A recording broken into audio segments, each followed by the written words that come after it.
You ask Tiger to solve. This deals with linear equations with one unknown.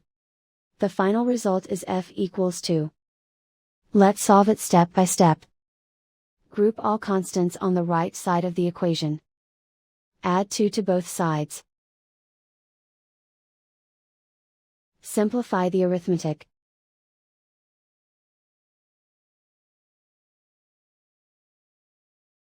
Isolate the f.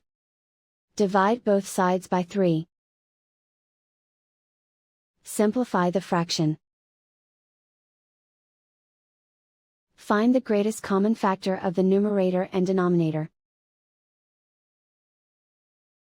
Factor out and cancel the greatest common factor. And so the final result is f equals 2.